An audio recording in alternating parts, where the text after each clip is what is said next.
เรามาเจอกันในเรื่องอะไรคะการระบุข้อคิดจากเรื่องที่อ่านในบทที่9เที่ยวท่าเรือเมื่อกี้เราจับใจความสำคัญไปแต่มาครั้งนี้เราจะระบุข้อคิดจากเรื่องที่อ่านในเรื่องนี้กันเราจะมาดูว่าการระบุข้อคิดจากเรื่องที่อ่านเนี่ยมันเป็นยังไงมีวิธีการยังไงมีหลักการยังไงบ้างมาดูสิมาดูอันดับแรกเลยมาดูความหมายก่อนว่าการระบุข้อคิดจากเรื่องที่อ่านมีความหมายยังไงมันเป็นยังไงการระบุข้อคิดจากเรื่องที่อ่านนะคะก็คือเป็นแนวคิดที่ผู้เขียนเนี่ยต้องการสื่อสารผ่านเรื่องราวหรือบทความเพื่อให้เรานะได้เรียนรู้แล้วก็ใช้เป็นหลักในการดำเนินชีวิตข้อคิดก็คือเหมือนข้อเตือนใจคติสอนใจในนิทานอะไรแบบนี้ค่ะเขาบอกว่า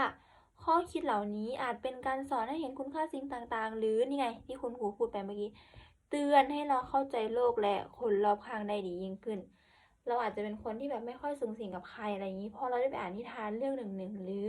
บทความหนึ่งแล้วเขามีข้อคิดให้เราอ่านทิ้งท้ายไว้อย่างนี้มันก็อาจจะทำให้เราเปลี่ยนความคิดเปลี่ยนมุมมองอะไรแบบนี้ก็ได้อาจจะทำให้เราอยากมีสังคมมีเพื่อนมีอะไรเยอะกว่านี้ข้อคิดจะเป็นประมาณนี้มาดูต่อไปมาดูวิธีการระบุข้อคิดจากเรื่องที่อ่านคุณครูหามาให้เราน้อยๆสั้นๆเพื่อให้เรากระชับมากที่สุดนะคะก็คือมีด้วยกัน3วิธีมาดูวิธีที่1วิธีที่1ก็คือให้เราอ่านเนื้อหาทั้งหมดก่อนเราอ่านเนื้อหาในเรื่องเที่ยวท่าเรือทั้งหมดก่อนอ่านให้จบเพื่อให้เข้าใจเนื้อหาทั้งหมดจะช่วยให้เรามองเห็นภาพรวมของเรื่องนะคะได้ดียิ่งขึ้นก็คือให้เราเห็นว่าโครงเรื่องของเรื่องเที่ยวท่าเรือมันเป็นยังไงประมาณไหนอะไรแบบนี้และ2หาจุดสำคัญของเรื่องพิจารณาเรื่องราวว่าเรื่องเที่ยวท่าเรือจริงๆเนี่ยเขาต้องการสื่อสารเรื่องอะไรกันแน่ต้องการสื่อไปในทิศทางไหนแบบนี้และสุดท้าย3สังเกตการเปลี่ยนแปลงสังเกตการเปลี่ยนแปลงของตัวละครในเรื่องเช่นการเรียนรู้จากความผิดพลาดหรือการเติบโตที่เกิดขึ้นในตัวละครซึ่งสามารถสะท้อนข้อคิดสำคัญได้อย่างเช่น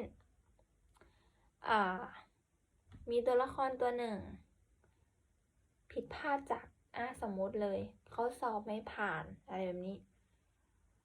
มันก็เกิดขึ้นที่ตัวเขาเพราะว่า1แหละการที่เราสอบไม่ผ่านก็คือ1ความรู้เราไม่ถึงหรืออาจจะอ่านหนังสือไม่เพียงพออ่านในคืนเดียวอย่างนี้มันก็ไม่ทันก็แบบอาจจะให้ทำให้ชีวิตเปลี่ยนก็อาจจะเป็นข้อคิดในการสอบครั้งต่อไปว่าไม่ได้แล้วจะไม่อ่านหนังสือคืนสุดท้ายแล้วจะไม่ตั้งใจเรียนไม่ได้แล้วเราต้องเตรียมตัวตั้งแต่เนิ่นๆอย่างน้อย1-2 สัปดาห์อะไรแบบนี้ก็เป็นข้อคิดสำคัญในเหตุการณ์นั้นว่าเราจะไม่อ่านหนังสือก่อนนอนเราจะไม่อ่านหนังสือก่อนสอบแค่คืนเดียวอะไรแบบนี้มาดูคุณครูมีตัวอย่างเรื่องกระต่ายกับเต่าที่เราคุ้นเคยกันอยู่แล้วก็คือข้อคิดของเรื่องนี้นะคะเขาเขียนออกมาบอกว่าความพยายามและความอดทนสามารถนำไปสู่ความสำเร็จได้แม้เราจะไม่ได้เก่งที่สุดในตอนแรกก็ตามเห็นไหม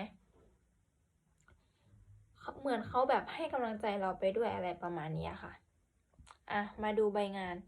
ให้เราระบุข้อคิดจากเรื่องที่อ่านจากบทที่9เที่ยวท่าเรือให้เราเขียนออกมา